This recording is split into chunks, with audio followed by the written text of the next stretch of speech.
Assalamualaikum warahmatullahi wabarakatuh. Selamat datang kembali di channel YouTube Ruang Cerita. Ini merupakan channel YouTube yang berisi cerita-cerita, mulai cerita romansa, keluarga, inspiratif, detektif, misteri, sains fiksi maupun cerita-cerita lainnya. Kali ini ada sebuah cerita tentang seorang laki-laki buta bernama Mustajab yang begitu optimis menghadapi hidup, padahal matanya tidak bisa melihat dunia dan segala isinya. Bagaimana cerita selengkapnya? Mari kita simak sekarang juga.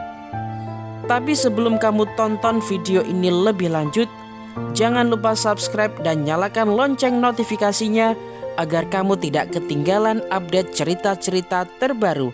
Selamat membaca dan menonton.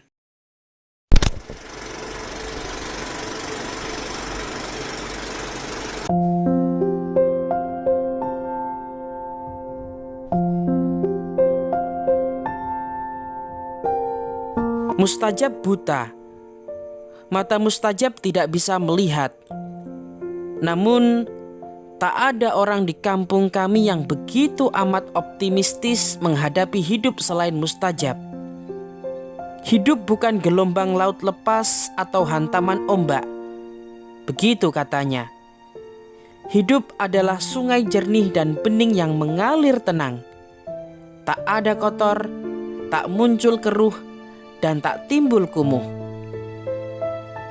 Mustajab bingung bila ada orang yang stres menghadapi hidup. Hidup itu indah, tegas Mustajab. Tak pantas orang stres, sakit, bahkan memilih bunuh diri saat menjalani hidup. Dalam hidup memang hadir masalah, tapi dalam hidup juga ada solusi. Dalam hidup muncul kesulitan, tapi dalam hidup hadir kemudahan. Saat orang dibuat cemas menghadapi kerasnya hidup karena susah mencari kerja atau dipecat dari pekerjaannya, Mustajab tak beringsut dari menyambangi rumah-rumah. Ia mencari orang yang direndam penat, tidak peduli perempuan atau laki-laki, dewasa atau anak-anak, dan mengelus-ngelus tubuh mereka sampai terlena. Hanya dalam tempo kurang dari 1 jam, puluhan ribu rupiah masuk ke sakunya. Orang kerja dengan membuka mata. Itu pun duit belum tentu dapat. Namun, aku cukup tutup mata. Duit mengalir deras. Begitu Mustajab melukiskan pekerjaannya sembari tertawa dan sedikit menyombongkan diri. Mustajab memang sekadar tukang pijat tunanetra. Sekadar. Jangan ucapkan kata sekadar kepada Mustajab, apalagi dengan nada merendahkan karena ia pasti naik darah. Bagi Mustajab, tunanetra dan pijat adalah 2 kata yang istimewa. Keduanya telah membuat Mustajab terkenal dan dikenal sampai saat ini hingga ia mampu mencukupi kebutuhan hidupnya dengan 1 istri dan 3 anak. Tunanetra? Entah apa yang terjadi kalau Mustajab tidak buta. Nasibnya mungkin bisa ngenes seperti Towil dan Panut, 2 karibnya yang mati disergap polisi gara-gara menjarah kayu jati. Berbekal keberanian minim, keduanya nekat. Towil ditembak di dada, Panut kehabisan napas hingga kelenger di pinggir kali saat menyelamatkan diri. Media-media menyebut mereka sebagai penjarah kambuhan. Padahal Mustajab tahu benar, Towil dan Panut baru pertama kali mencuri jati. Pijat? Siapa saja boleh memijat dan dipijat. Namun, bagi Mustajab, pijat yang enak, pijat yang melenakan hanyalah pijat yang dilakukan para tunanetra. Karena bagi tunanetra, Tubuh manusia ibarat tuts-tuts piano yang memunculkan irama musik nan indah. Mustajab hafal benar mana bagian tubuh yang ditekan dan mana bagian tubuh yang cukup disentuh agar muncul harmoni. Maka pantas apabila mustajab menjadi pujaan banyak orang. Hampir setiap hari ia keluar rumah demi pasien-pasiennya. Dari rumah ke rumah, dari kampung ke kampung. Bahkan mustajab mulai mengenal dari desa ke desa. Nama mustajab kian dikenal setelah banyak pejabat menyenangi pijatannya. Mulanya Pak Lurah, lalu Pak Camat. Kini tubuh Pak Bupati sudah langganan ia pijat. Mengapa kemarin tidak datang, Jab? Suatu saat Pak Bupati pernah protes kepada mustajab karena ia tak muncul saat Pak Bupati butuh pijatannya. Sakit mata, Pak, jawab mustajab sekenanya. Sakit mata? Saya kira orang buta seperti saya sudah tidak lagi terkena sakit mata. Ternyata salah. Saya bisa juga kena belek kan, Pak? Pak Bupati tertawa. Mustajab tersenyum. Begitulah, di sela memijat, Pak Bupati mengajak mustajab bercakap-cakap. Mustajab paham. Mungkin Pak Bupati ingin menyerap kisah orang-orang kecil seperti dirinya, sebab dari orang seperti dirinya itulah Pak Bupati dapat memahami nasib orang yang ia pimpin. Namun mustajab pantang mengeluh, termasuk di depan Pak Bupati. Hidup sudah terlalu indah bagi dirinya. Alhasil, justru di hadapan dirinya lah Pak Bupati yang kerap mengeluh. Pak Bupati mengeluhkan beberapa pejabat di bawahannya yang cakap bicara tetapi buruk kerjanya. Orang-orang seperti ini, kata Pak Bupati, akan tega bicara apa saja demi menutupi keburukan dirinya. Pak Bupati juga menyesalkan beberapa orang yang suka mengambil pungutan dari beberapa proyek yang tengah berjalan. Bagi Pak Bupati, orang seperti ini tak akan segan menghambat suatu pekerjaan kalau kantongnya belum terisi. Mustajab jadi sedikit paham situasi pemerintahan.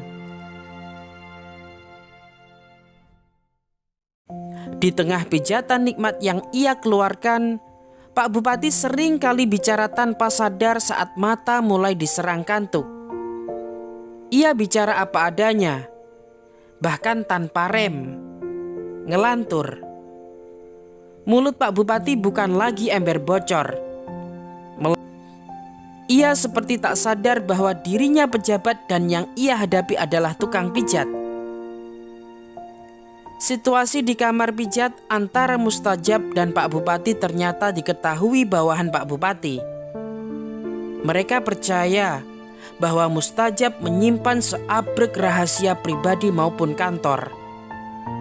Akhirnya, para bawahan bupati seperti lurah, camat, atau kepala dinas, juga pengusaha seperti para kontraktor atau broker proyek menggemari pijat mustajab. Mereka minta mustajab ke rumah seraya dipijat. Tetapi selanjutnya mereka meminta dan menyerap informasi dari mustajab. Mustajab jengah mulanya. Ia menolak memanfaatkan dan dimanfaatkan situasi itu. Mustajab cinta memijat. Ia tidak mau dunia pijatnya dikotori politik. Namun, setelah orang-orang itu merayu dan sedikit memberi tekanan, mustajab akhirnya menyerah. Apalagi mustajab melihat sendiri bagaimana orang-orang itu memberi jasa pijit kepada dirinya seolah tanpa menghitung. Mustajab ketagihan. Namun Bukan karena alasan ini kalau Mustajab lalu berhenti ngider menjumpai pasiennya di rumah-rumah mereka. Mustajab merasa sudah waktunya dunia pijat memijatnya dijadikan usaha serius.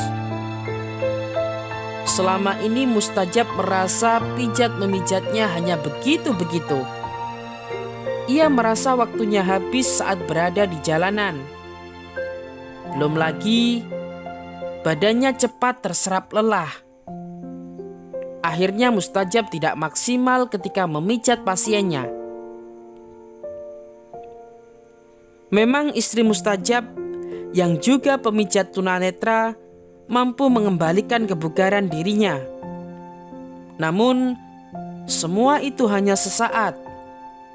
Mustajab tidak tega meminta istrinya untuk menyentuh dan memijat dirinya setiap hari sesaat ia diterjang lelah sehabis ngider. Apalagi istrinya juga sering ketiban pulung memijat orang yang datang ke rumah mereka. "Aku akan bikin rumah pijat di ruko dekat pasar," cetus Mustajab kepada istrinya. "Yakin laku?" ujar istrinya mengingatkan. "Di pasar banyak orang lelah. Di situ pasti butuh tukang pijat. Belum lagi pasien pijat yang selama ini sudah jadi langganan. Mereka akan datang." Perkiraan Mustajab tepat. Berduyun-duyun orang lalu datang ke rumah pijatnya di ruko yang ia sewa. Dari mulai pedagang di pasar, sopir angkutan, para pegawai, hingga para penanggung jawab keamanan dan ketertiban kota seperti polisi atau tentara. Pukul 8 pagi Mustajab sudah membuka rumah pijatnya dan pukul 8 malam ia tutup. Total Mustajab bisa memijat 6-7 orang setiap harinya. Bawahan Pak Bupati, Mustajab tak akan lupa.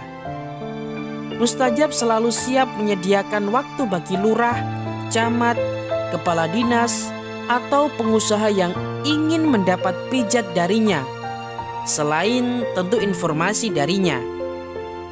Mereka tinggal memanggil di rumah, di losmen, atau di hotel. "Pak Bupati?" Mustajab tahu diri. Setiap pekan ia meluangkan waktu untuk mendatangi rumah dinas Pak Bupati. Dan Pak Bupati tetap tidak berubah. Di sela-sela dipijat, Pak Bupati selalu bercerita tentang segalanya. Mustajab bangga. Pak Bupati telah kepincut dengannya. Hampir 5 tahun ia menggunakan tenaga Mustajab. Di akhir masa jabatannya, Pak Bupati bahkan menghadiahi Mustajab kabar istimewa. Pak Bupati minta Mustajab menemaninya berhaji. Mustajab terkejut, tak percaya. "Benar ini, Pak?" tanya Mustajab kepada Pak Bupati. "Apa aku pernah membohongimu?" Pak Bupati balik bertanya. Mustajab tersipu. Namun saat tiba di Mekkah, Mustajab baru mengerti mengapa Pak Bupati mengajaknya berhaji. Pak Bupati tak semata memberi kabar istimewa. Pak Bupati tak sekadar memberi hadiah, tapi Pak Bupati memerlukan Mustajab sebagai tukang pijatnya. Di sela-sela ibadah, apabila lelah mencengkeram, Pak Bupati tak segan memanggil Mustajab untuk memijat badan, kaki, atau tangannya. Mustajab mengabaikan keluh karena kerap tak mampu konsentrasi dalam ibadah. Bagi Mustajab, bisa berangkat haji saja sudah berkah, apalagi tanpa biaya sedikit pun dan apalagi bersama Pak Bupati. Jadi, mengapa ia harus berkeluh sekalipun di sana ia harus memijat Pak Bupati seperti tanpa henti? Mustajab sadar, wajar bila Pak Bupati meminta. Sedangkan ia telah diberangkatkan ke Tanah Suci. Jadi, betapa indahnya hidup. Mustajab bahkan tetap tersenyum saat pulang haji. Meski dia mendapati istrinya cemberut. Istrinya bersikap tidak seperti biasa. Mustajab baru mengerti kemudian kalau ternyata 2 salon bergaya modern telah berdiri tak jauh dari rumah pijat miliknya. Istrinya khawatir rumah pijatnya menjadi sepi karena 2 salon baru itu tidak hanya menyajikan potong rambut, tetapi juga pijat. Beberapa pelanggan tetapnya sudah mulai bertanya-tanya dan melirik kedua salon itu. Rumah pijat kita bisa-bisa nggak laku, Pak. Pelanggan akan berpindah ke kedua salon itu karena di situ juga ada pijat, kata istrinya. Mustajab tersenyum. Katanya, rezeki sudah ada bagiannya masing-masing. Mustajab tak mau membuang-buang waktu. Hanya dengan penambahan 1 kata, Mustajab mengganti nama rumah pijatnya agar dapat bersaing dengan kedua salon itu. Mustajab menggunakan kata syariah di belakang nama sebelumnya dan huruf H di depan namanya.